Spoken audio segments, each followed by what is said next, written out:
in the U.S. The United States was left reeling after the shocking assassination of Charlie Kirk, a prominent conservative activist, while he was speaking at Utah Valley University.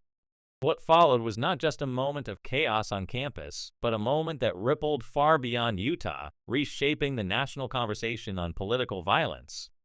The reaction of Joe Rogan, one of the most influential voices in American culture, became particularly significant, not only because of what he said, but because of what he refused to say. For once in his career, Rogan went silent, and when he finally spoke, his words carried a weight that echoed across the country. It all happened on September 10, 2025. Kirk, just 31 years old, had become one of the most recognizable conservative figures in America. He was the founder of Turning Point USA, an organization he started at the age of 18 that grew into a powerful movement among young conservatives. He was seen as a direct connection between the Republican establishment and a younger, more energetic base. His ties to Donald Trump were well documented. He had attended the inauguration, frequented the White House, and was considered a trusted ally who understood the mood of young voters better than most. For supporters, Kirk was a rising star, a symbol of youth-driven conservatism. For his critics, he was divisive, a man who often pushed conspiracy theories, particularly surrounding the 2020 election. His campus events were almost always controversial, drawing both large crowds of enthusiastic fans and equally passionate protesters. The American Comeback Tour was supposed to be his boldest project yet. Designed as a multi-city speaking tour to re-energize conservative students ahead of the 2026 midterm elections, the first stop was Utah Valley University. On that September afternoon, about 3,000 people gathered in the campus quad, a mixture of fans, students, skeptics, and protesters. Kirk sat under a white gazebo, taking questions with his characteristic sharpness. When a student pressed him on transgender mass shooters and statistics about mass shootings in America, he responded with his typical directness, sparring verbally as he often did at such events. The atmosphere was tense, but not unusual for Kirk. Then, at 12:20 p.m., everything changed. A single gunshot rang out across the quad. Kirk slumped forward, blood pouring from his neck. Panic erupted. Screams filled the air as students scattered in every direction. Staff members tried to shield Kirk and pull him away, but the wound was fatal.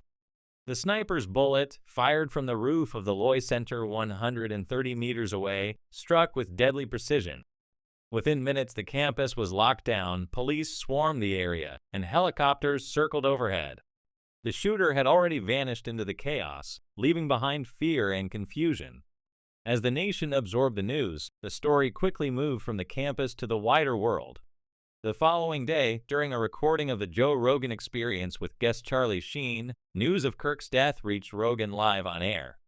A producer stepped into the room mid-conversation, delivering the update. Rogan, normally overflowing with words, froze. His face dropped, his hands went to his head, and he was speechless. He asked in disbelief whether Kirk was dead, struggling to process the moment.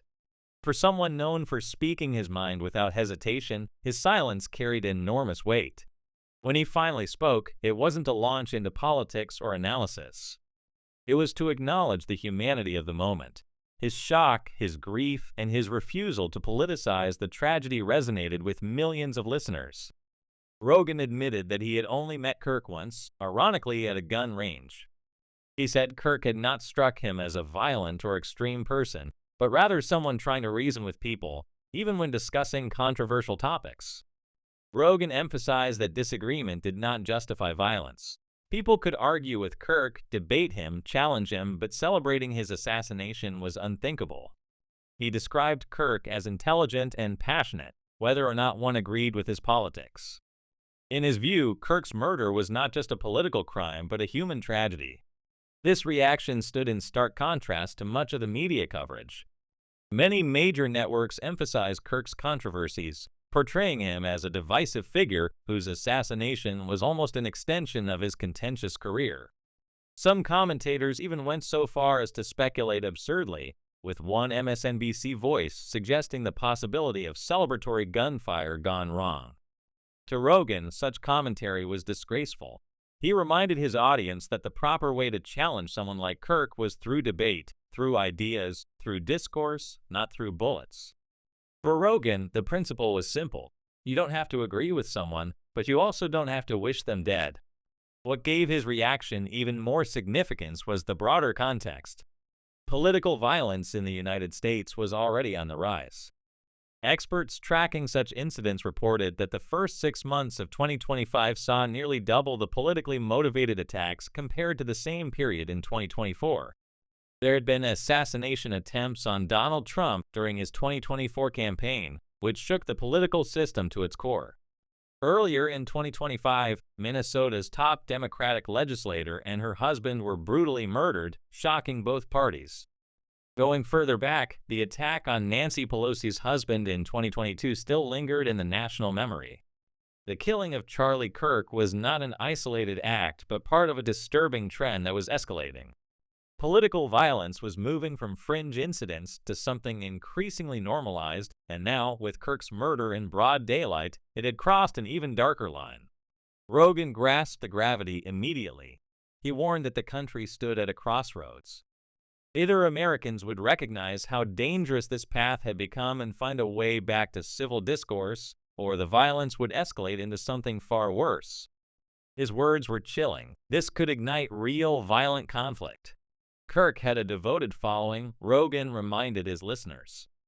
Many people loved him deeply, and his assassination could push them toward dangerous retaliation. The risk of spiraling conflict was real. Charlie Sheen, who sat across from Rogan during this exchange, listened intently, his presence adding another dimension. Sheen had lived through decades of public scrutiny, political debates in Hollywood, and personal struggles. Hearing him quietly agree with Rogan's call for civility underscored the universality of the message. This wasn't about left or right, conservative or liberal. It was about whether Americans could still recognize one another's humanity across political lines. Rogan's choice to frame the moment in terms of shared humanity rather than politics was what made it so powerful. While politicians scrambled to assign blame and media personalities spun the tragedy for their agendas, Rogan did something rare. He acknowledged the loss of a human being without qualification.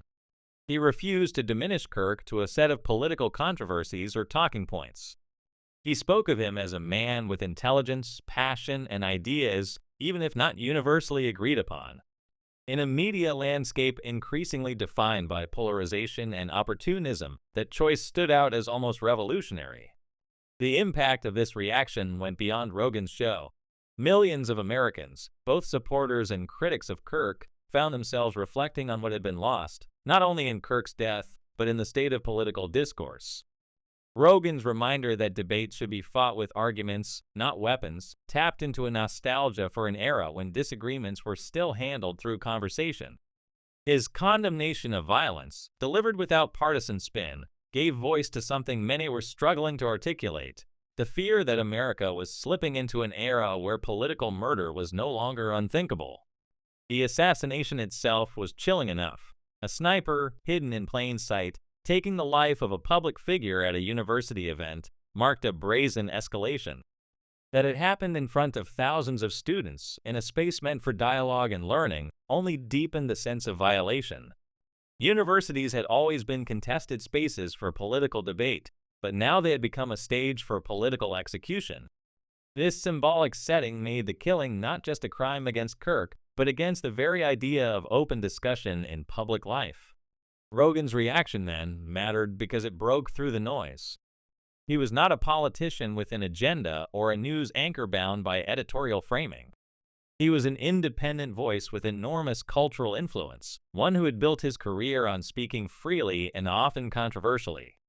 His silence, his grief, and his insistence on seeing Kirk as a person first, not as a political symbol, reminded his audience of something that risked being forgotten. Beneath all the disagreements, there is still shared humanity. And if America could not reclaim that, then it risked spiraling into an abyss of violence and retaliation. The tragedy of Charlie Kirk's death will undoubtedly continue to reverberate through politics, media, and culture. It will be remembered not only for what was lost in his assassination, but also for what it revealed about the state of America in 2025. A nation already struggling with deep divisions, mistrust, and violence was pushed further toward the edge. But at the same time, moments like Rogan's reaction offered a glimpse of another path, a path where people, even in disagreement, refuse to dehumanize one another. His call for civility, for discourse, for treating opponents as fellow citizens rather than enemies to be destroyed, struck a chord because it was so desperately needed. Whether America listens is another question. Political leaders are quick to weaponize tragedies, and media outlets thrive on outrage. The temptation to use Kirk's death as yet another tool for division is strong. But if Rogan's words gain traction, if they inspire more people to reject violence and rediscover the power of debate, then perhaps something good can emerge from the horror. It will not bring Charlie Kirk back, but it may prevent further bloodshed. In the end, the assassination of Charlie Kirk marked a dark turning point. The sniper's bullet ended the life of a man who, love him or hate him, had become a defining voice for young conservatives. But the reaction of Joe Rogan, captured live in a moment of raw humanity, reminded the nation that even in times of bitter division, there is still the possibility of choosing decency over hatred, dialogue over destruction, and humanity over politics. That possibility, fragile as it may be, might be the only thing that can change the course America is on.